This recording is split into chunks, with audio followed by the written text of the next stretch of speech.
Fala pessoal, sejam bem-vindos novamente ao meu canal. Eu sou o Gerardo Cuteleiro e no vídeo de hoje eu vou estar falando um pouco sobre tratamentos térmicos. Na verdade, são dicas que eu vou estar dando para vocês, né? Então, se você não é inscrito no meu canal, se inscreve aí, por favor. Todo mundo dá um joinha no vídeo, comenta se tiver alguma dúvida, alguma recomendação de algum próximo vídeo aqui no canal. Então, bora falar um pouco sobre o que eu tenho a falar para vocês.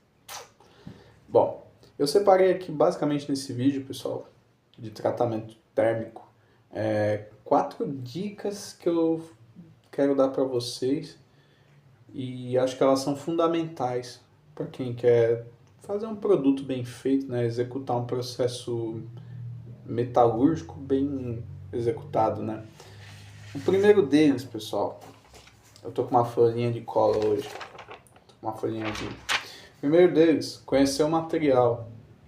Então, pra gente que é cuteleiro ou trabalha com metal em geral, por exemplo, eu tô com essa faquinha aqui que eu tô fazendo. É aço 5160. Eu tenho que conhecer esse material, eu tenho que saber o que constitui essa liga, né? Essa nomenclatura numérica 5160. O quanto de carbono que ele tem, qual que é a temperatura que eu devo trabalhar para forjar ele, para temperar, para revenir, os graus de dureza, na real a escala de dureza que ele pode me dar depois de temperado e revenido. Então é muito interessante você saber isso, ok? A minha segunda dica, que é muito importante, eu acho que é uma das coisas mais importantes do vídeo, que é o que? Adquirir um forno elétrico ou o famoso forno de tratamento térmico. Pessoal, eu utilizei durante anos uma forja a carvão adaptada a partir de uma churrasqueira, assim também como utiliza ainda hoje uma forja a gás, né? Só que quando a gente fala de fazer o tratamento térmico, eu acho que o forno ele é muito melhor do que qualquer forja. Por quê? No forno você seleciona no painel elétrico dele, né, no painel eletrônico, a temperatura que você precisa para fazer os tratamentos que você vai fazer no aço que você está trabalhando. E a partir do momento que você seleciona, toda a parte interna do forno vai ficar com uma temperatura homogênea, correta.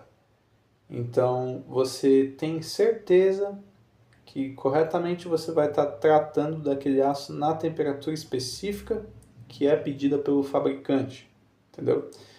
Ah, mas rádio, eu posso aquecer o aço e ver no ímã quando é que ele vai parar de reagir ao ímã, aí eu vou lá e tempero.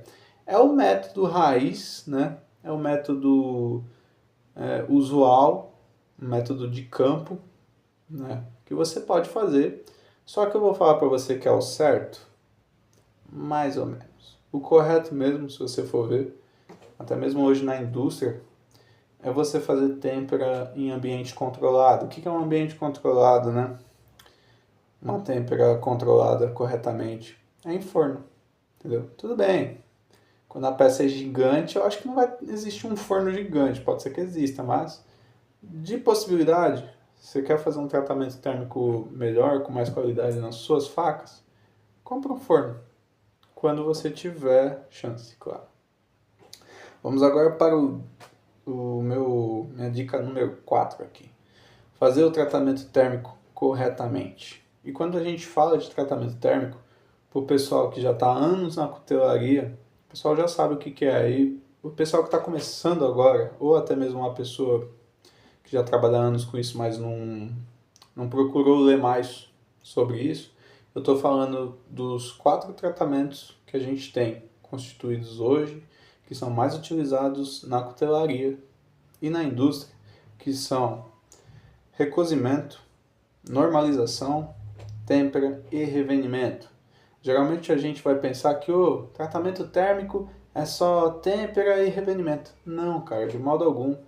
Se você quer um tratamento, se você quer primeiramente uma faca de qualidade, você tem que fazer recozimento, você tem que fazer normalização, você tem que fazer têmpera e depois revenimento. Cada um desses tem faixas de temperatura diferentes para você fazer, para você obedecer e atingir um resultado que você procura. Então, cara, vai fazer, estuda a temperatura que tem que ser feita, pega um livro, pesquisa no Google, mas claro, procure em fonte confiável e execute. Não é porque você está fazendo uma faca, um facão, uma espada que você não tem que estudar para melhorar como você vai mexer com aquele material, né?